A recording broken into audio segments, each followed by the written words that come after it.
ದೇಶದಲ್ಲೇ ಅತಿ ಉದ್ದವಾದ ರಥೋತ್ಸವವನ್ನ ಬೆಳಗಾವಿ ಜಿಲ್ಲೆಯ ಅಥಣಿ ತಾಲೂಕಿನ ಅಲ್ಲಿಯಾಳ ಗ್ರಾಮದಲ್ಲಿ ಸಂಭ್ರಮದಿಂದ ಆಚರಿಸಲಾಗಿದೆ. ಶ್ರೀ ಗುರುಸಿದ್ದೇಶ್ವರ ಶಿವಯೋಗಿಗಳ ದೇಶದಲ್ಲೇ ಅತಿ ಉದ್ದವಾದ ರಥೋತ್ಸವವನ್ನ ಬೆಳಗಾವಿ ಜಿಲ್ಲೆಯ ಅಥಣಿ ತಾಲೂಕಿನ ಅಲ್ಲಿಯಾಳ ಗ್ರಾಮದಲ್ಲಿ ಬಹಳ ಅದ್ದೂರಿಯಿಂದ ಆಚರಣೆ ಮಾಡಿದ್ದಾರೆ. ಶ್ರೀ ಗುರುಸಿದ್ದ ಶಿವಯೋಗಿಗಳ 45ನೇ ಪುಣ್ಯ ಸ್ಮರಣೋತ್ಸವದ ಅಂಗವಾಗಿ ಈ ಭವ್ಯ ಕಾರ್ಯಕ್ರಮ ನೆರವೇರಿದೆ. ಸಾವಿರಾರು ಭಕ್ತರನ್ನ ಸಹ ಆಕರ್ಷಣೆ ಸಹ ಮಾಡಿದೆ. ಸುಮಾರು 2 ಕಿಲೋಮೀಟರ್ ಉದ್ದದ ರಥವನ್ನ ಎಳೆಯುವುದನ್ನ ನೋಡುಗರಲ್ಲಿ ಅಚ್ಚರಿ ಮತ್ತೆ ಅದ್ಭುತವನ್ನ ಮೂಡಿಸಿದೆ. ಈ ವಿಶೇಷ ರಥೋತ್ಸವವು 15 ದಿನಗಳ ಆಧ್ಯಾತ್ಮಿಕ ಉಪನ್ಯಾಸಗಳಿಂದ ಆರಂಭವಾಗಿತ್ತು. ಗ್ರಾಮಸ್ಥರು ಹಾಗೂ ಸುತ್ತಮುತ್ತಲಿನ ಗ್ರಾಮಗಳ ಜನರು ಈ ಆಧ್ಯಾತ್ಮಿಕ ನುಡಿಗಳನ್ನ ಕೇಳಿ ತಮ್ಮ ಮನಸ್ಸನ್ನ ಶುದ್ಧಗೊಳಿಸಿಕೊಂಡರು. 15 ಮಠಾಧೀಶರು ಈ ಕಾರ್ಯಕ್ರಮಕ್ಕೆ ಆಗಮಿಸಿ ಮೆರುಗು ಸಹ ನೀಡಿದರು. ಭಕ್ತರು ದೀಪ ಪ್ರಜ್ವಲಿಸುವ ಮೂಲಕ ಸಂಜೆ ವೇಳೆಗೆ ಭಕ್ತರು ತಮ್ಮ ದೀಪವನ್ನ ಪ್ರಜ್ವಲಿಸುವ ಮೂಲಕ ಈ ಆಧ್ಯಾತ್ಮಿಕ ಸಮಾರಂಭಕ್ಕೆ ತೆರೆಯನ್ನು ಸಹ ಎಳೆದಿದ್ದಾರೆ. ರಥೋತ್ಸವದ ವೈಭವವನ್ನ ಕಣ್ಣಾರೆ ಕಾಣುವುದಕ್ಕೆ 2 ಕಣ್ಣುಗಳು ಸಾಲದ ರೀತಿ ಆ ಅದ್ಭುತ ದೃಶ್ಯಗಳು ಕಂಡುಬಂದವು. ಕೃಷ್ಣಾ ನದಿಯಿಂದ ನೀರನ್ನು ತಂದು ಊರಿನ ಪ್ರಮುಖ ಬೀದಿಗಳಲ್ಲಿ ಮಡಿ ಸ್ನಾನದ ನಂತರ ಹೊತ್ತು ಸುತ್ತುವ ಮಹಿಳೆಯರ ದೃಶ್ಯ ನೋಡುಗರನ್ನ ಮಂತ್ರಮುಗ್ಧರನ್ನಾಗಿಸಿತು. ಮಧ್ಯಾಹ್ನದ ಅನ್ನಪ್ರಸಾದದ ವ್ಯವಸ್ಥೆ ಕೂಡ ಅತ್ಯಂತ ಅದ್ಭುತವಾಗಿತ್ತು. ರಥೋತ್ಸವದ ಮೆರವಣಿಗೆಯ ಉದ್ದಕ್ಕೂ ಭಕ್ತರು ಹುತ್ತತ್ತಿ, ಬಾಳೆಹಣ್ಣು, ಬೆಲ್ಲದ ಉಂಡೆ, ಪುಷ್ಪಗಳು ಮತ್ತೆ ಮಂಡಕ್ಕಿಯನ್ನ ಹಾರಿಸುತ್ತಾ ಸಂಭ್ರಮಿಸಿದ್ದರು. ಈ ಭವ್ಯ ರಥೋತ್ಸವದ ಚಿತ್ರಗಳನ್ನ ಅಥವಾ ದೃಶ್ಯಗಳನ್ನ ನಮ್ಮ ಈಡೆನ್ಸ್ ನ್ಯೂಸ್ ತಂಡ ಅದ್ಭುತವಾಗಿ ಚಿತ್ರೀಕರಣ ಮಾಡಿದೆ.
ಇಲ್ಲಿಂದು ಬೆಳಗಾವಿ ಜಿಲ್ಲೆ ಅಥಣಿ ತಾಲೂಕಿನ ಹಳ್ಯಾಳ ಗ್ರಾಮದಲ್ಲಿ ಶ್ರೀಕ್ಷೇತ್ರ ವಿರಕ್ತ ಮಠ ಹಳ್ಯಾಳ ಗ್ರಾಮದಲ್ಲಿ ಒಂದು 15 ದಿನಗಳ ಕಾಲ ಆಧ್ಯಾತ್ಮಿಕ ಪ್ರವಚನವನ್ನು ಹಮ್ಮಿಕೊಂಡು ಮತ್ತು ಕೊನೆಯ ದಿನ ಆದಂತ ಒಂದು ಭವ್ಯವಾದ ರಥೋತ್ಸವ ಕಾರ್ಯಕ್ರಮವೂ ಕೂಡ ಇದೆ. ಈ ಭವ್ಯವಾದ ಒಂದು ಕಾರ್ಯಕ್ರಮದ ಕುರಿತಾಗಿ ನಮ್ಮ ಈ ವಿರಕ್ತ ಮಠದ ಪೀಠಾಧಿಪತಿಗಳಾದಂಥ ಶ್ರೀ ಅಭಿನವ ಗುರುಸಿದ್ದೇಶ್ವರ ಮಹಾಸ್ವಾಮೀಜಿಗಳು ನಮ್ಮೊಟ್ಟಿಗೆ ಇದ್ದಾರೆ. ಈ ಒಂದು ಎಲ್ಲ ಮಾಹಿತಿ ಕುರಿತಾಗಿ ಯಾವ ರೀತಿಯನ್ನ ಆಯೋಜನೆ ಮಾಡಿದ್ದಾರೆ, ಇದು ಕಾರ್ಯ ಪ್ರವೃತ್ತಿಗಳು ಏನೇನು, ಇದೆಲ್ಲ ನಮ್ಮ ಜೊತೆ ಹಂಚಿಕೊಳ್ಳುತ್ತಿದ್ದಾರೆ. ಅಪ್ಪಾಜಿ ನಮಸ್ತೆ. ಅಪ್ಪರ ಇಲ್ಲಿ ನೀವು ಆಧ್ಯಾತ್ಮಿಕ ಪ್ರವಚನ ಹಮ್ಮಿಕೊಂಡಿದ್ದೀರಿ ಮಠದ ಅಂಗವಾಗಿ, ರಥ ಮಹೋತ್ಸವದ ಅಂಗವಾಗಿ ಯಾವೆಲ್ಲ ಕಾರ್ಯಕ್ರಮಗಳನ್ನ ಆಯೋಜನೆ ಮಾಡಿದ್ದೀರಿ? ಯಾವೆಲ್ಲ ಕಾರ್ಯಕ್ರಮ ಅಂತಂದ್ರೆ ಪ್ರತಿ ವರ್ಷದಂತೆ ಈ ವರ್ಷವೂ ಮುರುಗೇಂದ್ರ ಶ್ರೀಗಳು ಒಂದು ಚರಿತ್ರೆ ಹೆಚ್ಚಿದ್ದೇವೆ. ಅದು ಸುಮಾರು ಇಲ್ಲಿವರೆಗೆ 15 ದಿವಸ ಚರಿತ್ರೆ ಸಾಗಿ ಬಂದಿದೆ. ಅದು ಎಲ್ಲರಿಗೂ ಸಂತೋಷ ತಂದಿದೆ. ಯಾಕಂದರೆ ಅವರೆಲ್ಲ ಮಹಾ ತಪಸ್ವಿಗಳು, ಪ್ರಚಾರ ಪೂಜಾನಿಗಳು, ಅವರು ಸೇವೆ ಮಾಡಿರ್ತಕ್ಕಂಥವ್ರು ಗುರುಸಿದ್ದಪ್ಪರು. ಅವರ ಒಂದು ಸ್ವರ್ಗವಾಸಿಯಾಗಿ ಸುಮಾರು 45 ವರ್ಷ ಆಯಿತು. 45ನೇ ವರ್ಷದ ಪುಣ್ಯಾರಾಧನೆ ಒಂದು ಕಾರ್ಯಕ್ರಮ ಅಂಗವಾಗಿ ನಾವು ಅದನ್ನ ಕಾರ್ಯಕ್ರಮ ಹಮ್ಮಿಕೊಂಡು ಚರಿತ್ರೆ ಹಚ್ಕೊಂಡು ಬಂದಿದ್ದೇವೆ. ನೀವು 15 ದಿನಗಳ ಕಾಲ ಅತಿ ಮುರುಗೇಂದ್ರ ಶಿವಯೋಗಿ ಅವರ ಒಂದು ಆಧ್ಯಾತ್ಮಿಕ ಚಿಂತನೆಗಳನ್ನ ವ್ಯಕ್ತಪಡಿಸಿದ್ರಿ.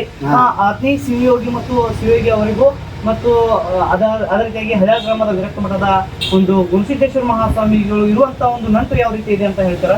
ಮುರುಗೇಂದ್ರ ಶಿವಯೋಗಿಗಳಿಗೂ ಮತ್ತು ಗುರುಸಿದ್ದಪ್ಪಗಳಿಗೆ ಇರ್ತಕ್ಕಂಥ ನಂಟು ಅಂತಂದರೆ ಅವರು ಮೊದಲು ಬೆಂಗಳೂರು ಜಿಲ್ಲೆ ನಾಗಮಂಗಲ ಅಂತಕ್ಕಂಥ ಒಂದು ಗ್ರಾಮದವರು ಮೊದಲು ಬಾಲಕರಿದ್ದಾಗ ಮುರುಗೇಂದ್ರ ಶ್ರೀಗಳ ಹತ್ರ ಬಂದು ಅವರಲ್ಲಿ ಸೇವೆ ಮಾಡಿಕೊಂಡು ವಿದ್ಯೆ ಕಲಿತು ಅವರು ಹೆಚ್ಚು ಸೇವೆ ಮಾಡಿದ್ದಾರೆ. ಅವರು ಮತ್ತು ಧಾರವಾಡ ಮುದ್ದೆಯವರು ಹೀಗಾಗಿ ಬಹುಕಾಲ ಸೇವೆ ಮಾಡಿ ನಂತರ ಅವರು ಒಂದು ವಯಸ್ಸಾದ ಬಳಿಕ ಅವರು ಲಿಂಗಾಯತ ಆಗೋ ಸಮಯದೊಳಗೆ ಮುರುಗೇಂದ್ರ ಶ್ರೀಗಳು ಲಿಂಗಾಯತರಾಗೋ ಸಮಯದೊಳಗೆ ಈ ಒಂದು ನಾನು ಎಲ್ಲಿರ್ಬೇಕಾಯ್ತು ರೀ, ಮೊದಲು ಪೂಜ್ಯರು ಇದ್ದಾರೆ ಗಚ್ಚಿನ ಮಠದೊಳಗೆ ಅಂತಂದಾಗ ನಮ್ಮ ಯಾವ ನದಿಗಳ ಹತ್ತಿರ ಹಳ್ಯಾಳ ಅಂತಿದೆ, ಆ ಒಂದು ಕೃಷ್ಣಾ ನದಿ ದಡದೊಳಗೆ ನೋಡಪ್ಪ ಅದೊಂದಿಷ್ಟು ಜಾಗ ಐತೆ, ಅದೊಂದು ಮಠ ತಯಾರಾಗ್ತಾ ನೀವು ಮಾಡಿಕೊಂಡು ಆರಾಮಿದೆ ಅಂತ ಹೇಳಿದ್ರು. ಹಿಂಗಾಗಿ ಮುರುಗೇಂದ್ರ ಶ್ರೀಗಳ ಸೇವೆ ತ್ರಿಕಾಲನೂ ಜಳಕ ಮಾಡಿ ಅವ್ರಿಗೆ ಬಟ್ಟೆ ಬರಿ ತೊಳೆದಾಗಲಿ, ಚಾರಣೆ ಹಾಕೋದಾಗಲಿ, ಅಡುಗೆ ಮಾಡಿಕೊಳ್ಳೋದಾಗಲಿ ಭಾಳ ನಿಷ್ಠೆಯಿಂದ ಮಾಡ್ಕೊಂಡು ಬಂದು ಬಹುಕಾಲ ನಂತರ ಇಲ್ಲೊಂದು ಮಠ ಕಟ್ಟಿಸಿಕೊಂಡು ಇಲ್ಲೇ ಬಹುಕಾಲ ಇದ್ದು ಸುಮಾರು 85-86 ವಯಸ್ಸಿಗೆ ಅವರು ಸ್ವರ್ಗಸ್ಥರು ಆದದ್ದು ಕಾಣಿಸುತ್ತೆ. ಮಾತ್ರ ಇದು 45ನೇ ವರ್ಷದ ಪುಣ್ಯಾರಾಧನೆ ಕಾರ್ಯಕ್ರಮ.